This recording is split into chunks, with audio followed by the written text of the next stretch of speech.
आंवला नवमी या अक्षय नवमी कार्तिक माह शुक्ल पक्ष की नवमी के दिन मनाई जाती है। यह पर्व दीपावली त्योहार के बाद आता है।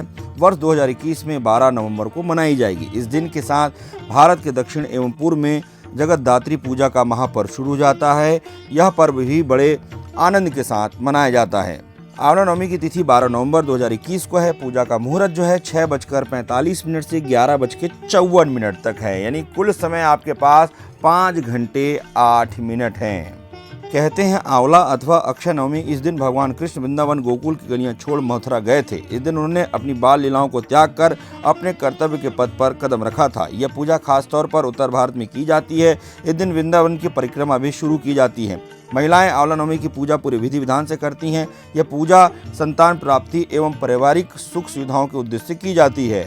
हम आपको आंवला नवमी की कथा और उसके महत्व के बारे में बताते हैं। एक व्यापारी और उसकी पत्नी जो काशी में रहते थे, उनकी कोई संतान नहीं थी।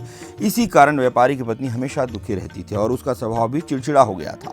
एक दिन उसे किसी ने कहा कि अगर वो संतान चाहती है तो वह किसी जीवित बच्चे की बलि भैरव बाबा के सामने दे, इससे उसकी संतान की प्राप्ति होगी। उसने बात पति से कही, लेकिन पति को यह बात फूटी आंख ना भाई।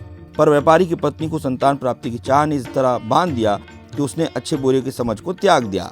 एक दिन बच्चे की बलि भैरव बाबा के सामने दे दी, जिसके परिणाम से उसे कई रोग हो गए। अपनी पत्नी की हालत देख व्यापारी बहुत दुखी था। उसने उसका कारण पूछा तो उसकी पत्नी ने बताया कि उसने एक बच्चे की बलि दी है, उसी कारण ऐसा हुआ। यह सुनकर व्यापारी बहुत क्रोधित हुआ। बाद में अपनी पत्नी की दशा देखकर उसे दया आ गई। उसने उसकी सलाह दी कि वह अपने इस पाप से मुक्ति के लिए गंगा में स्नान करे और सच्चे मन से प्रार्थना करे। व्यापारी की पत्नी ने वही किया। कई दिनों तक गंगा स्नान किया और तट पर पूरी श्रद्धा के साथ पूजा की। इससे प्रसन्न होकर माता गंगा ने एक बूढ़ी औरत के रूप में व्यापारी की पत्नी को दर्शन दिया और कहा कि उसके शरीर के सारे विकार दूर होने के लिए कार्तिक मास शुक्ल पक्ष की नवमी के दिन वृंदावन में आंवले का व्रत रख उसकी पूजा करेगी तो उसके सभी कष्ट दूर होंगे। व्यापारी की पत्नी ने बड़ी विधि विधान के साथ पूजा की और उसके शरीर के सभी कष्ट दूर हुए। उसे सुंदर शरीर की प्राप्ति हुई, साथ ही उसे पुत्र की प्राप्ति हुई। तभी महिलाएं संतान प्राप्ति और इच्छा से आंवला नवमी का व्रत रखती हैं। आंवला नवमी की जो सामग्री लगती है वो भी हम आपको बताते हैं। आंवले का पत्ता एवं फल, तुलसी के पत्ते एवं पौधा, कलश एवं जल, कुमकुम, हल्दी, सिंदूर, अबीर, गुलाल, चावल, नारियल, सूत का धागा, धूप, दीप जो है वो लगता ही है, जो आपके घर में उपलब्ध होगा, श्रृंगार का सामान, साड़ी, ब्लाउज और दान के लिए अनाज। आंवला नवमी की जो पूजा विधि है वो भी आप समझ लें। इस दिन जो है सुबह उठ जाएं, क्योंकि इस बार मुहूर्त भी कम समय के लिए इस दिन आंवला के पेड़ की पूजा होती है और उसी के पास भोजन किया जाता है। इससे पूरे परिवार की जगह पिकनिक की तरह योजना बनाया जाता है और कई लोग जो है बाहर जाकर इसकी पूजा पूरे परिवार के साथ करते हैं। सफ़ेद और लाल धागे से इसकी परिक्रमा की जाती है।